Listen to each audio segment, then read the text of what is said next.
Thanks for joining us at noon. I'm Cece Gaines. In just 4 hours, St. Paul school leaders and parents will come together to talk about moving forward from recent violence. There are two main items on the agenda: the response after a deadly stabbing and shootings on school property, also bringing resource officers back to classrooms and buildings.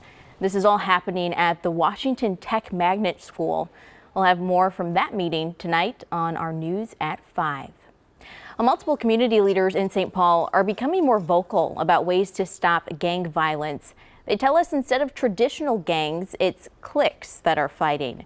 Ramsey County Sheriff Bob Fletcher says Devin Scott's killing and the shooting at his funeral may be part of a long-running conflict from last October after the murder of a 16-year-old. Well, just a few hours ago, the man convicted of murdering 15-year-old Deshaun Hill was sentenced to 38.5 years in prison. Cody Forncam shot Hill last February when the teen accidentally brushed his shoulder on Glenwood Avenue.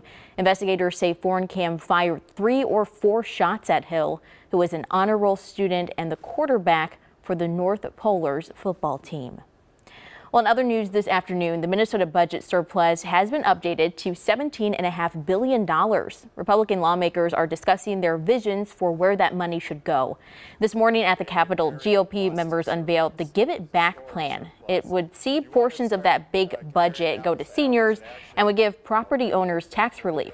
The budget forecast is slightly lower than what was first projected. That's because inflation is now accounted for. Well, a Minnesota court has ruled in favor of trans athletes after years of legal lockup. In 2019, USA Powerlifting violated the Minnesota Human Rights Act when they barred J.C. Cooper from competing. Cooper sued USA Powerlifting in 2021. Now Cooper has been given a favorable summary from courts and could compete more in the future.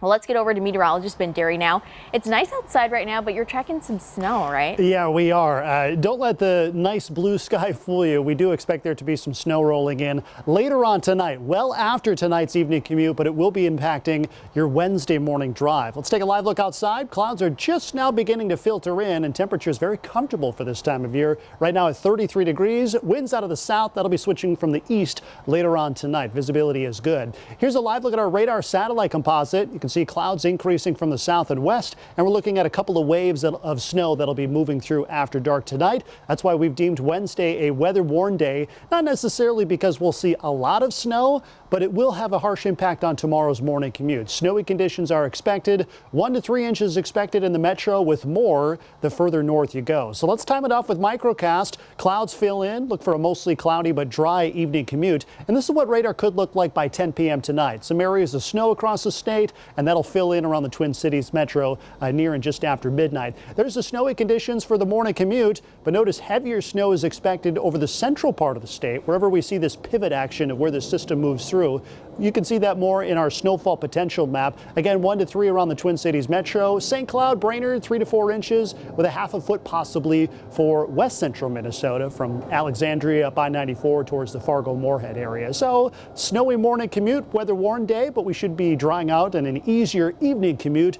And then a pretty quiet forecast. Not even that cold. The coldest temperature Thursday morning and Friday morning when we're in the teens, but working our way back above freezing heading into the weekend. Cece? All right. Yeah, we like quiet. That's right. Thanks, Ben.